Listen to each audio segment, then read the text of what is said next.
Hey everyone, I had a request to share my kale chip recipe. So that is what I'm going to share with you today. And these are raw kale chips. They're battered in a pumpkin seed and veggie batter. They're made in a dehydrator. If you don't have a dehydrator, I think you can bake them in a really low oven. I'll be honest and say I've never tried it. Something I need to do before I put this recipe in the cookbook, but I'd love to hear if you try that and how it works for you. So anytime I use my dehydrator, because I have a fairly big one, I try to make sure I fill it up. So I'm going to also make a batch of raw onion crackers, and I'll share that with you as well. So of course our first ingredient is kale. I like to use lacinato kale, but you could use any kale with a big leaf like curly kale or red kale. We need to de-stem it. And so I always try to make sure that I'm de-stemming kale when it's dry, and then I wash it afterwards. So I just kind of grab it here from the end. This one's kind of broken, so I'm gonna go up here, and then I just rip it off like that. So now that I have it de-stemmed, I'm gonna put this in a big bowl of water, swish it around, and then leave it drying in a colander while I make the batter. To make the batter, you'll need about a cup of sprouted and dehydrated pumpkin seeds, a quarter cup of chia seeds, a cup of sliced or chopped onions, a cup of sliced or chopped carrots, and a teaspoon of salt. And you could use other vegetables as well. I love raw cauliflower, but really whatever you have on hand that seems like it would be good in the batter will be great. If you don't have a dehydrator, or if it just seems like too much to sprout and dehydrate your own pumpkin seeds, I promise you it's not, but if you still think it is, you can buy sprouted and dehydrated pumpkin seeds. I bought these at Costco. You do have to buy them in plastic, which is a huge bummer, although if you're buying kale chips in those little teeny tiny bags, this would be the better option. And it's probably 3 to 4 times the cost, at least, to buy them pre-sprouted versus doing it yourself, but I just want you to know that that is an option. The first step in making the batter is finely grinding your pumpkin seeds. So you want to do this before you add the other ingredients so that they will process to kind of a smoother consistency. You can see the pumpkin seeds are pretty finely ground, so I'm just going to add the rest of the ingredients. And just sort of as an FYI, this is not a recipe that requires a ton of precision. So as you make it, if you decide that you really want it to be more oniony or less oniony or more carrots, you can switch it around however you like.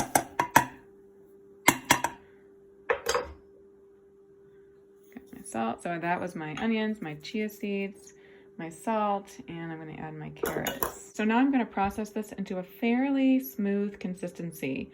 Again, if you prefer a coarser, sort of chunkier texture, that will be fine too. This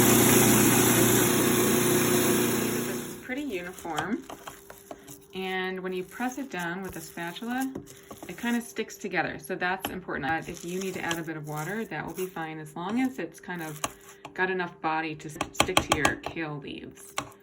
So I transfer my batter into a bowl, and the bigger bowl you have, the better, to make it easier to get the batter onto the leaves. And I'm just going to take a few of the leaves and start stirring them into the batter. I'm just kind of stirring it around, smushing the batter onto the leaves. It'll take a few minutes. Sometimes it's just a little easier to do it with my hands. And now I have a lined dehydrator sheet, and I'm going to transfer the battered kale onto the dehydrator sheet in sort of like a really tight layer. I want it to be in a single layer, but basically I'm just trying to make the best use of my dehydrator. So I've used pretty much all my batter. I do want you to know in the future, if you have extra batter, it does freeze well. And you can also just spread it on the dehydrator on the sheet like crackers if you run out of kale. But I'm pretty much set here, and I'm going to show you what they look like. You can see that there's some variation in terms of how covered they are. These are actually pretty thickly covered, and you can do them however you like. You could add another bunch of kale here and make them lightly covered. But now I'm going to put these in the dehydrator. I'm going to skip rows so that when I pull them out after they are dry, there's plenty of space to pull out the row without catching the kale chips and knocking them on the ground, which has happened before. And I will dehydrate them probably for I'll probably start checking them after about 12 hours. Since my dehydrator is only about halfway full, I want to make another recipe that has similar flavors to the kale chips because that oniony flavor will kind of permeate the dehydrator. And I don't want to make something sweet like cashew macaroons or something because that onion flavor is not so complimentary to them. So I'm going to make these raw buckwheat crackers, and these were the crackers we served at Julia's Kitchen along with cashew cream cheese and also the base of the raw pizza. Basically, the technique is the same as for the kale chip batter. Instead of the pumpkin seeds, I've got raw, sprouted, and dehydrated buckwheat. And all the rest of the ingredients are the same. The proportions are slightly different. You can find all of the proportions at juliaskitchen.co. And again, just like with the kale chip batter, you can add other veggies if you want to. Again, I love raw cauliflower, but you can add whatever you like. You could also add some different seeds or other ingredients that you think would enhance the flavor of these crackers. I have about 2 cups of my cracker batter here. And I have my dehydrator sheet directly on my counter. You can see my batter. And I have it directly on my counter because it's just a little easier to deal with on a solid surface rather than on the dehydrator sheet. I'll slide it onto the dehydrator sheet after I'm done making the crackers. So I'm just spreading them. I've got my offset spatula. You can use your rubber spatula or a knife. I find this is the easiest. But I'm just going to keep spreading it from the center to try and get it pretty even out toward the edges. And if it breaks, I'm just going to patch it. At some point, it just starts ripping constantly, and that's when you know you're done.